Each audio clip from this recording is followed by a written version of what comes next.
क्या आज के आधुनिक काल में आप ये सोच सकते हैं कि कोई अपनी वर्षों पुरानी सभ्यता और संस्कृति को लेकर चल रहा हो?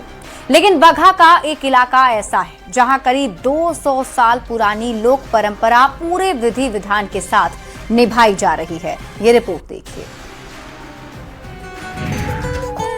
बिहार के बगहा 2 प्रखंड के महुआ कटहरवा पंचायत के कटैया गांव में करीब 200 वर्षों से चली आ रही एक अनूठी और अटूट लोक परंपरा आज भी पूरी आस्था के साथ निभाई जा रही है। गांव को महामारी और गंभीर बीमारियों से बचाने के लिए सावन के महीने में यहां सवनाही पूजा का भव्य आयोजन किया जाता है। इस पूजा की सबसे खास बात यह है कि इसकी शुरुआत महिलाएं 7 अलग अलग गाँव से भिक्षा मांग कर करती है। सुबह पूजा अर्चना के साथ ब्रह्म स्थान पर 20-20 महिलाओं की टोलियां बनाई जाती है जो गांव में जाकर घर घर से चावल भिक्षा के रूप में एकत्रित करती हैं। इसके बाद हरना टाड़ के दुर्गा मंदिर परिसर में इस चावल को इकट्ठा कर बेचा जाता है और उससे मिली राशि से पूजा सामग्री और प्रसाद की खरीदारी की जाती है। सावन में होने के कारण इसे सवनाही पूजा कहा जाता है। देर शाम गाँव के बुजुर्गों और ग्रामीणों की मौजूदगी में सामूहिक वैदिक अनुष्ठान सम्पन्न होता है। हजारीबाग का सिकरी झरना सावन का इंतजार करता रहता है। सावन की बरसात होते ही झरना अपना सौंदर्य बिखेरने लगता है और पर्यटकों को अपनी ओर आकर्षित करता है। सैलानी भी झरने की कलकल आवाज को सुनकर खींच चले आते हैं। ये रिपोर्ट देखिए।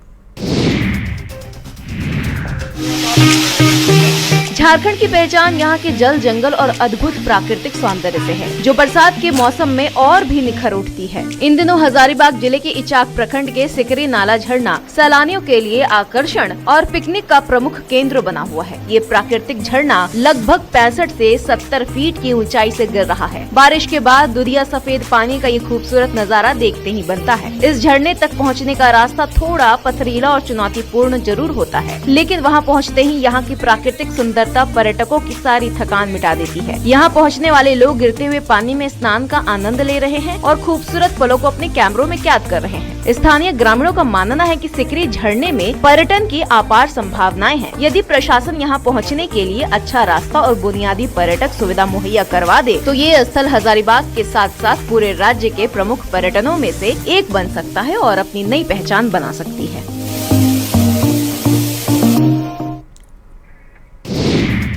बगहा में गंडक नदी के किनारे रहने वाले लोगों की परेशानी कम होने के बजाय बढ़ती जा रही है। नदी के मुहाने पर रहने वाले ये लोग हमेशा डर में रहते हैं। ये रिपोर्ट देखिए।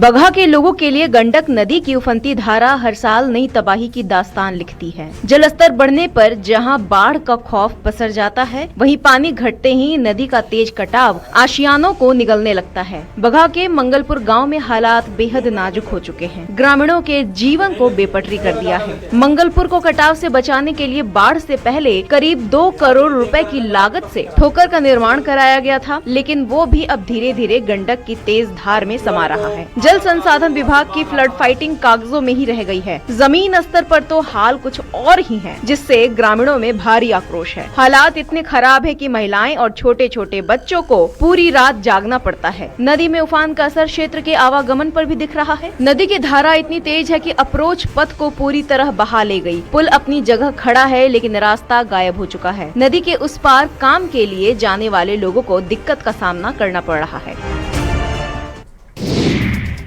चीन में चल रहे वर्ल्ड रोबोट कॉन्फ्रेंस में एक रोबोट बेकाबू हो गया और इस घटना के बाद हर किसी को समझ आ गया कि तकनीकी खराबी तो कहीं भी हो सकती है, फिर चाहे वो चीन हो या कोई और देश। ये रिपोर्ट देखिए। रोबोट इंसानों की तरह चलने लगे, काम करने लगे, लेकिन सोचिए जब मशीन ही बेकाबू हो जाए तो नजारा कैसा होगा। चीन की राजधानी बीजिंग में चल रही वर्ल्ड रोबोट कॉन्फ्रेंस से सामने आया ये वीडियो हर किसी को हैरान कर रहा है। प्रदर्शनी के दौरान एक रोबोट अचानक जमीन पर गिर पड़ा और फिर हाथ पैर पटकते हुए अजीबोगरीब हरकतें करने लगा। कुछ सेकंड तक वहां मौजूद लोग कुछ भी समझ नहीं पाए कि आखिर मशीन को क्या हुआ है। रोबोट की हरकतें देखकर लोग पीछे हटने लगे। एक शख्स ने उसे काबू करने की कोशिश की, लेकिन मशीन थमने का नाम नहीं ले रही थी। बताया जा रहा है कि रोबोट को कंट्रोल करने वाला रिमोट अचानक खराब हो गया। संपर्क टूटते ही रोबोट बेकाबू हो गया। इंजीनियरों और ऑपरेटरों ने उसे नियंत्रित करने की पूरी कोशिश की, लेकिन जब कोई रास्ता नहीं निकला तो आखिरकार उसका स्विच ऑफ करना पड़ा। मशीन कितनी भी स्मार्ट क्यों ना हो, एक छोटी सी तकनीकी गड़बड़ी उसे कैसे बेकाबू कर सकती है, ये वीडियो उसकी हैरान करने वाली एक झलक दिखा रहा है। एशियन ट्रॉफी में मेडलों की बरसात हो रही है। उत्तराखंड के देहरादून में आइस रिंक पर भारत ने ऐसी स्केटिंग की स्किल दिखाई है कि उसके सामने सभी देश बर्फ से फिसल गए। ये रिपोर्ट देखिए।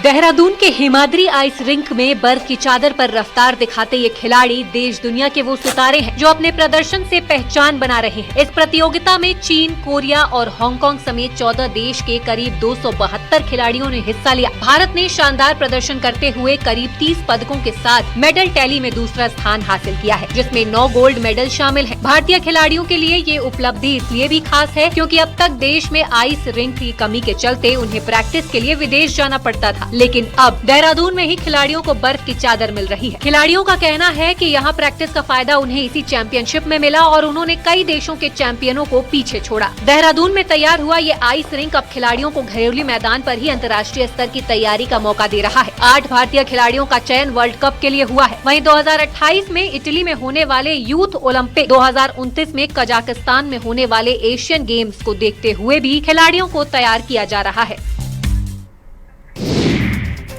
भागलपुर में पूरा परिवार ही भगवान भोले का ऐसा भक्त है कि सावन आते ही देवनगरी की ओर निकल पड़ता है। क्या है उनकी इस शिव भक्ति के पीछे का राज, इस रिपोर्ट में देखिए।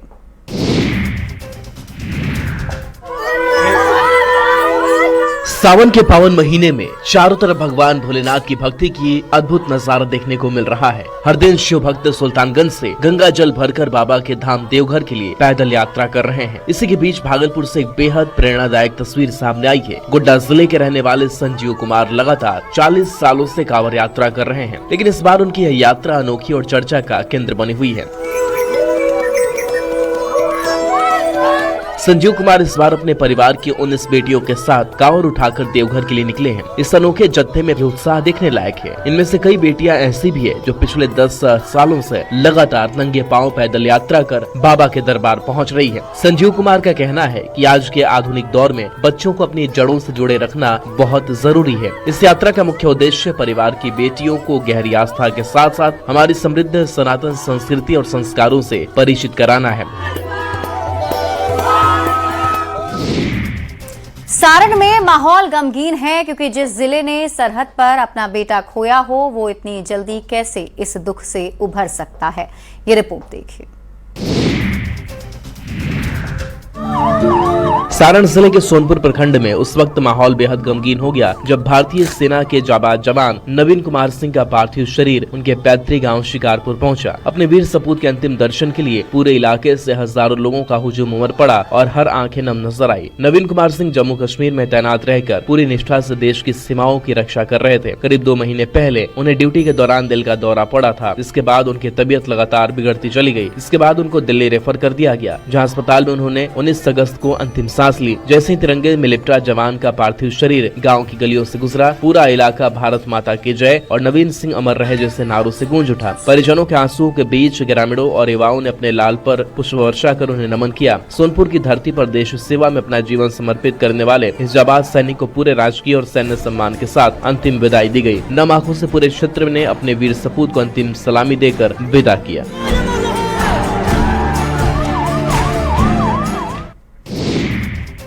सरकारी भवनों का हाल ऐसा है कि उनमें जब तक बैठो तब तक यही डर लगा रहता है कि कहीं इसकी छत ना गिर जाए, कहीं इसकी दीवार ना गिर जाए। हम बात कर रहे हैं कैमूर के जर्जर सरकारी भवन की, ये रिपोर्ट देखिए।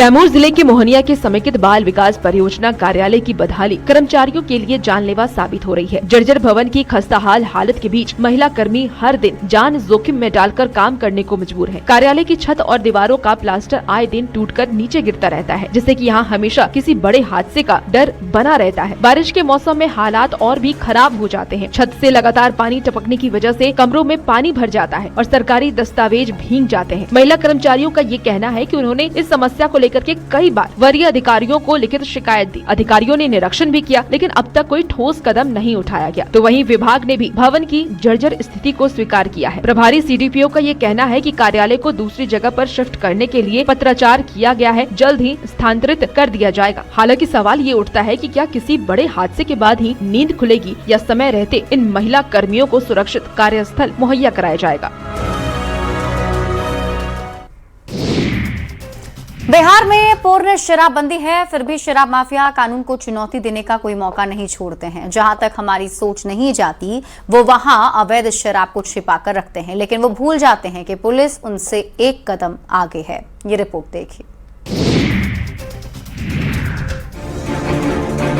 मुजफ्फरपुर में उत्पाद विभाग की टीम ने सरकारी राशन दुकान की आड़ में चल रहे अवैध शराब के बड़े काले कारोबार का पर्दाफाश किया है। टीम ने गुप्त सूचना के आधार पर डाक पार्सल लिखे एक संदिग्ध कंटेनर का पीछा करते हुए राशन गोदाम पर छापेमारी की और वहां से करीब 25 लाख रुपए की 250 कार्टन विदेशी शराब बरामद की। उत्पाद विभाग को सूचना मिली थी कि बंगाल नंबर के एक डाक पार्सल कंटेनर शराब की बड़ी खेप लेकर मनियारी थाना क्षेत्र के काचिंडा टोल प्लाजा के पास खड़ा है। इंस्पेक्टर प्रकाश कुमार राम के नेतृत्व में टीम ने मौके पर पहुंचकर जब कंटेनर की तलाशी ली तो उसमें शराब के कुछ कार्टन मिले। शराब मिलने के बाद पुलिस ने कंटेनर चालक से पूछताछ की तो पूरे नेटवर्क का पर्दाफाश हो गया। चालक की निशानदेही पर टीम ने रविकर कुमार के मकान में छापेमारी की। रवि कुमार राशन की दुकान चलाता है और इसी की आड़ में वो शराब का काला कारोबार भी करता है। पुलिस को उसकी दुकान में छिपाई गई शराब की बड़ी खेप बरामद की। इस कार्रवाई के बाद पुलिस अब पूरे नेटवर्क का पता लगाने के लिए छापेमारी कर रही है।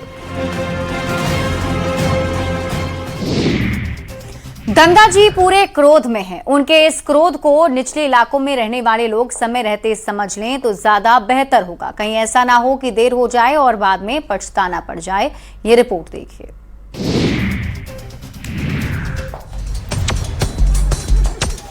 गंगा जिले के बढ़ते जलस्तर ने बक्सर में एक बार फिर तबाही की आहट दे दी है। नदी का पानी तेजी से चेतावनी बिंदु की ओर बढ़ रहा है। इससे तटीय और निचले इलाकों में रहने वाले लोगों में दहशत फैल गई है। कई गांवों पर बाढ़ का सीधा खतरा मंडराने लगा है। ग्रामीण अपनी सुरक्षा को लेकर चिंतित भी हैं। बक्सर के कई ऐतिहासिक और महत्वपूर्ण घाट अब पूरी तरह से गंगा की उफनती लहरों में समा चुके हैं। घाटों की सीढ़ियां पूरी तरह जलमग्न हो चुकी हैं। इससे श्रद्धालुओं और आम लोगों को स्नान करने में भारी दिक्कतों और खतरों का सामना करना पड़ रहा है। हालात की गंभीरता को भांपते हुए बक्सर डीएम साहिला ने खुद मोर्चा संभाल लिया है। उन्होंने तमाम आला अधिकारियों के साथ संवेदनशील गंगा घाटों का स्थलीय निरीक्षण किया और बचाव से जुड़े कई कड़े निर्देश जारी किए। प्रशासन ने सुरक्षा के लिहाज से घाटों पर लाल झंडे और चेतावनी के बोर्ड लगा दिए हैं ताकि कोई भी गहरे पानी में जाने की भूल न करे। लोगों से भी लगातार अपील की जा रही है कि वे बढ़ते जलस्तर को देखते हुए फिलहाल गंगा नदी में स्नान करने से पूरी तरह परहेज करें। मोतिहारी के बेटे के पंच में बहुत जोर है। 17 साल के इस होनहार सन्नी कुमार ने ऐसा पंच मारा है कि सीधा सोना जीतकर भारत का परचम लहरा दिया। ये रिपोर्ट देखिए। मोतिहारी जिले के रक्सौल निवासी 17 साल के सन्नी कुमार ने अंतर्राष्ट्रीय स्तर पर भारत का परचम लहरा दिया है। नेपाल की राजधानी काठमांडू में आयोजित विश्व मिक्स बॉक्सिंग चैंपियनशिप के फाइनल मुकाबले में भूटान के खिलाड़ी को मात देकर सन्नी विश्व चैंपियन बन गए हैं। स्वर्ण पदक जीतकर जब सन्नी दिल्ली से ट्रेन से रक्सौल पहुंचे तो स्टेशन पर उनका भव्य स्वागत किया गया। ढोल नगाड़ों की गूंज और फूल मालाओं के साथ खेल प्रेमियों और स्थानीय लोगों ने अपने सेवा सितारे का जोरदार अभिनंदन किया। स्टेशन से निकला यह स्वागत समारोह देखते ही देखते भव्य विजय जुलूस में तब्दील हो गया। खुली जीप में सवार होकर सनी ने शहर के मुख्य मार्गों से होते हुए लोगों का अभिवादन स्वीकार किया। घर पहुंचने पर दादा हरि नारायण और दादी मनोरमा देवी ने तिलक लगाकर और मिठाई खिलाकर अपने पोते की इस शानदार उपलब्धि पर आशीर्वाद दिया। बता दें कि सनी एक सामान्य परिवार से आते हैं और उनके पिता एक छोटी सी दुकान चलाते हैं। सनी ने महज 13 साल की उम्र में अभ्यास शुरू किया था और सिर्फ 4 सालों की कड़ी मेहनत के दम पर मिक्स बॉक्सिंग जैसी विधाओं में कई राष्ट्रीय और अंतर्राष्ट्रीय पदक देश के नाम किए।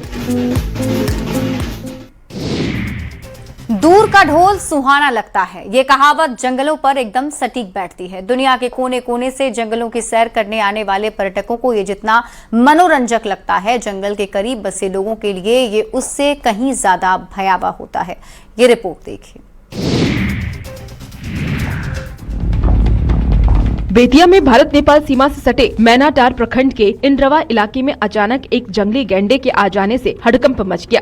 देवीगंज के राम जानकी मंदिर के पास गन्ने के खेत में काम कर रहे किसान राम बहादुर यादव पर गेंडे ने हमला करने की कोशिश की। हालांकि किसानों के शोर मचाने पर गेंडा वापस गन्ने के खेतों में भाग गया, जिससे कि किसान की जान बाल बाल बच गई। घटना की जानकारी मिलते ही वन विभाग, एसएसबी और स्थानीय पुलिस प्रशासन अलर्ट मोड पर आ गया। मंगोराहा वन रेंज के रेंजर अंशुमन कुमार अपनी टीम के साथ मौके पर पहुंचे। गेंडे के सटीक लोकेशन का पता लगाने के लिए एसएसबी के जवानों ने ड्रोन कैमरों की मदद से सर्च ऑपरेशन चलाया। सुरक्षा के लिहाज से इंद्रवा थाना पुलिस ने पूरे इलाके की घेराबंदी कर ग्रामीणों को खेतों की ओर जाने से रोक दिया। वन विभाग के अनुसार गेंडा फिलहाल गन्ने के खेत में छिपा हुआ है और उस पर लगातार निगरानी रखी जा रही है। वन कर्मियों की टीम उसे सुरक्षित तरीके से वापस जंगल की ओर खदेड़ने के प्रयास में जुटी है, जबकि गाँव और आसपास के लोगों में दहशत का माहौल बना हुआ है।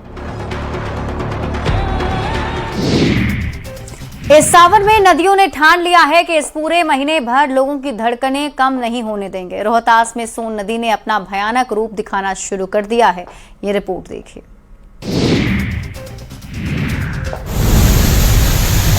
रोहतास जिले के डेहरी में सोन नदी के जलस्तर में अचानक हुई बढ़ोतरी दर्ज की गई है, जिसके बाद प्रशासन और जल संसाधन विभाग पूरी तरह से अलर्ट मोड पर आ गया है। नॉर्थ कोयल सहित कई बराजों से लगभग 2 लाख क्यूसेक अतिरिक्त पानी छोड़े जाने की वजह से नदी के बहाव में तेजी आई है, जिसे देखते हुए किसानों और पशुपालकों को सतर्क रहने के सख्त निर्देश दिए गए हैं। सोन नदी के बीच बने बालू के टीलों और ऊंचे स्थानों पर स्थानीय किसान परवल और खीरे जैसी मौसमी सब्जियों की खेती करते हैं और अपने मवेशियों को भी वहीं रखते हैं। अचानक बढ़ते जलस्तर को देखते हुए प्रशासन ने इन किसानों और पशुपालकों से समय रहते टीलों को खाली कर सुरक्षित स्थानों पर लौटने की अपील की है। कई लोग नावों के सहारे सुरक्षित तटों पर पहुंचने लगे हैं। हालांकि कुछ किसान अब भी अपनी फसलों और मवेशियों की सुरक्षा के लिए वहीं डटे हुए हैं। सिंचाई विभाग के अनुसार स्थिति पूरी तरह से नियंत्रण में है और घबराने की कोई बात नहीं है। पानी के दबाव को संतुलन में करने के लिए बैराज के पानी को विभिन्न नहरों में डाइवर्ट किया गया है। फिलहाल नदी का जलस्तर स्थिर बना हुआ है। बोकारो में इन दिनों देश विदेश के तीरंदाज अपना निशाना साध रहे हैं। इन धुरंधरों में किसको चिड़िया की आंख दिखती है वो तो समय ही बताएगा। फिलहाल आप ये रिपोर्ट देखिए।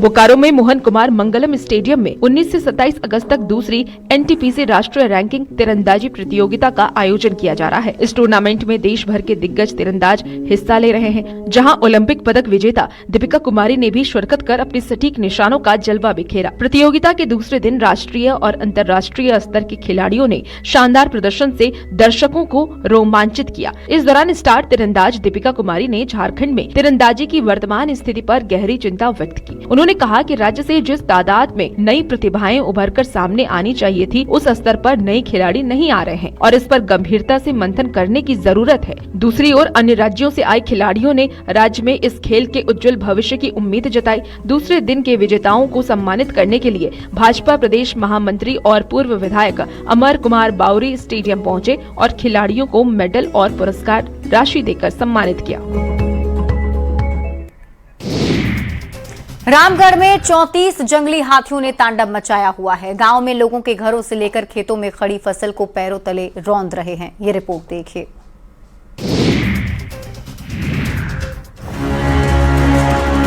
प्रसिद्ध सिद्धपीठ रजरप्पा मंदिर जाने वाले मार्ग पर स्थित जानियामारा जंगल में 34 हाथियों का एक विशाल झुंड पहुंच गया, जिससे कि पूरे इलाके में दहशत का माहौल है। जंगल में डेरा डालने से पहले इस झुंड ने देर रात रजरप्पा के भुंगचुंगडी गांव में जमकर उत्पात मचाया। हाथियों ने गांव के पंचायत सचिवालय का मुख्य दरवाजा तोड़ दिया और अंदर रखे सामान को पूरी तरह से क्षतिग्रस्त कर दिया। साथ ही परिसर में लगे सीसीटीवी को भी तोड़ दिया और इसके अलावा झुंड ने खेतों में लगी किसानों की धान और मकई की फसलों को भी रौंदकर भारी नुकसान पहुंचाया। घटना की सूचना मिलते ही वन विभाग की क्विक रिस्पांस टीम मौके पर पहुंची और देर रात तक हाथियों को आबादी वाले क्षेत्र से खदेड़ने के प्रयास में जुटी रही। फिलहाल ये झुंड रजरप्पा मंदिर जाने वाले मुख्य मार्ग पर स्थित जानियामारा जंगल में मौजूद है। वन विभाग की टीम लगातार हाथियों की गतिविधियों पर पैनी नजर रखी है। किसी भी अप्रिय घटना से बचने के लिए प्रशासन और वन विभाग ने अलर्ट जारी कर श्रद्धालु और स्थानीय ग्रामीणों को जंगल की तरफ न जाने की सख्त सलाह दी है। देखिए, हादसा कहीं भी हो सकता है। मध्य अफ्रीकी गणराज्य में एक सोने की खदान में भीषण लैंडस्लाइड ने कई घरों के चिराग बुझा दिए। ये रिपोर्ट देखिए।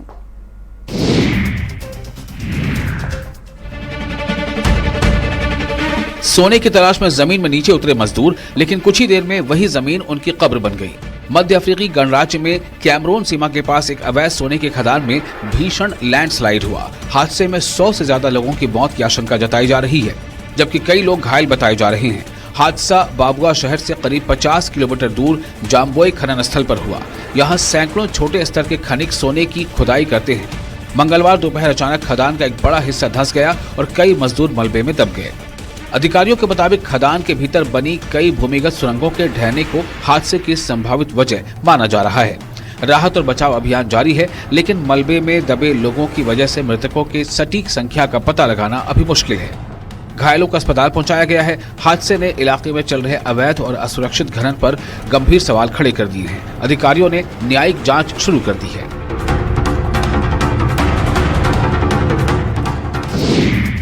हमारे देश में मेट्रो में इंसान दौड़ते हुए दिखते हैं, लेकिन एक तस्वीर पड़ोसी देश चीन से आई है, जहां मछलियां मेट्रो में दौड़ रही हैं। क्या ये मेट्रो मछलियों के लिए बनाई गई है? जानने के लिए ये रिपोर्ट देखिए। मेट्रो में आपने यात्रियों को दौड़ते तो देखा होगा, लेकिन कभी मेट्रो के फर्श पर मछलियों को दौड़ते देखा है? चीन के नानजिंग में कुछ ऐसा ही अजीबोगरीब नजारा देखने को मिला, जहां मेट्रो के अंदर अचानक दर्जनों जिंदा इल मछलियां इधर उधर रेंगने लगी। एक यात्री प्लास्टिक की बाल्टियों में जिंदा इल लेकर सफर कर रहा था, लेकिन सफर के बीच अचानक बाल्टियां पलट गई और फिर जो हुआ उसे देखकर यात्रियों के होश उड़ गए। देखते ही देखते मेट्रो का फर्श मछलियों से भर गया। कोई मछली सीट के नीचे घुस रही थी तो कोई यात्रियों के पैरों के बीच से निकल रही थी। कई यात्री खुद सीट छोड़कर फर्श पर बैठ गए और मछलियों को पकड़ने में जुट गए, लेकिन इल की फिसलन ऐसी कि पकड़ो तो हाथ से फिसल जाए, एक पकड़ में आए तो दूसरी सरक जाए। मेट्रो के अंदर कुछ देर के लिए पूरा माहौल मानो फिश रेस्क्यू ऑपरेशन में बदल गया। अब इस अजीबोगरीब घटना का वीडियो सोशल मीडिया पर वायरल हो रहा है। जब भी कोई अनजान कॉल आए तो सावधान हो जाइए, सचेत हो जाइए, क्योंकि हो सकता है जो आपको कॉल पर खुद को कहीं का ऑफिसर बता रहा है वो कोई साइबर ठग हो। ये रिपोर्ट देखिए। कानून का खौफ, फर्जी वर्दी और नकली दस्तावेज और फिर डिजिटल अरेस्ट के नाम पर लाखों की लूट। दिल्ली में साइबर ठगों ने रिटायर्ड सेना के कर्नल को अपने जाल में ऐसा फंसाया कि 15,50,000 रुपए गंवा बैठे। पहले मोबाइल नंबर बंद होने का डर दिखाया गया, फिर मुंबई में उनके नाम से बैंक खाता खुलने और मनी लॉन्ड्रिंग फंडिंग में इस्तेमाल होने की कहानी सुनाई गई। पुलिस, ईडी, कोर्ट और आरबीआई के फर्जी दस्तावेज भेजकर भरोसा जमाया गया और कर्नल और उनकी पत्नी को डिजिटल अरेस्ट कर लिया गया। इसके बाद आरबीआई के कथित निर्देश के नाम पर रकम ट्रांसफर करा ली गई, लेकिन जांच आगे बढ़ी तो ठगी के पीछे बैंक खातों की पूरी सप्लाई चेन सामने आई। साउथ वेस्ट साइबर पुलिस ने पंजाब और राजस्थान से 4 आरोपियों को दबोचा। पुलिस के मुताबिक ये खाते कंबोडिया और दुबई में बैठे साइबर ठगों तक पहुंचाए जाते थे। अब पुलिस नेटवर्क के मास्टरमाइंड और पूरी मनी ट्रेल की तलाश में जुटी है। भारत पाकिस्तान को जवाब देने की कोई कसर नहीं छोड़ता है। पाकिस्तान एक कदम बढ़ाता है तो भारत 4 कदम बढ़ा देता है, और इस बार भी भारत ने वही किया जो उसको करना चाहिए था। ये रिपोर्ट देखिए। दिल्ली में मौजूद पाकिस्तानी उच्चायोग के बाहर बने अवैध ढांचों पर बुलडोजर चलवा दिया गया, हटवा दिया गया, गिरा दिया गया। जो ढांचे गिराए गए वो अवैध तरीके से बनाए गए। पाकिस्तान हाई कमीशन का ऑफिस दिल्ली के चाणक्यपुर इलाके में शांति पथ पर मौजूद है। वहां बैरिकेडिंग लगाई गई थी, फेंसिंग की गई थी।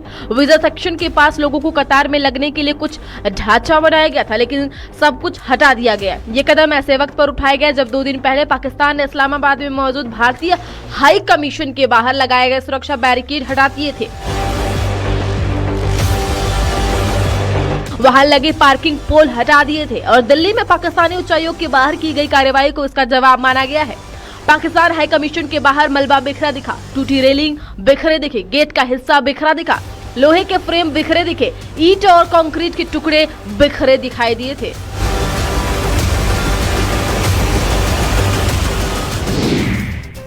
नदियां उफान पर है। लगातार प्रशासन अपील भी कर रहा है कि नदियों से दूर रहें, लेकिन कुछ शरारती लोगों ने ठान लिया है कि वो अपनी हरकतों से बाज नहीं आएंगे। ये रिपोर्ट देखिए। एक तरफ बाढ़ से लोग बेहाल हैं, घर बार छोड़कर सुरक्षित ठिकानों की तलाश कर रहे हैं, और दूसरी तरफ कुछ लोगों पर मौत का ऐसा जुनून सवार है कि उफनती गंगा भी इन्हें नहीं रोक पा रही। कानपुर में गंगा का जलस्तर बढ़ा तो कुछ लोगों ने 20 फीट ऊंची रेलिंग को ही छलांग लगाने का प्लेटफॉर्म बना लिया। पहले रेलिंग पर चढ़े, फिर बिना अंजाम की परवाह के सीधे उफनती गंगा में कूद गए। लेकिन सनक का ये खेल सिर्फ कानपुर तक नहीं रुका। गाजीपुर में भी कुछ लड़के टावर पर चढ़े और तेज बहाव वाली गंगा में छलांग लगाते नजर आए। बताया जा रहा है कि वीडियो वीर अब्दुल हमीद ओवरब्रिज के पास का है, जिस गंगा के बढ़ते जलस्तर ने लोगों की चिंता बढ़ा दी है। उसी गंगा में ये लोग मौत को खुली चुनौती दे रहे हैं। एक तरफ जिंदगी बचाने की जद्दोजहद है तो दूसरी तरफ कुछ सेकंड के रोमांच के लिए जिंदगी दांव पर। ये स्टंट नहीं, सीधे सीधे मौत से खिलवाड़ है, क्योंकि उफनती नदी में एक छोटी सी चूक और अगला पल आखिरी पल हो सकता है। वीडियो सामने आने के बाद पुलिस ने स्टंट करने वालों की पहचान कर कार्रवाई की बात कही है।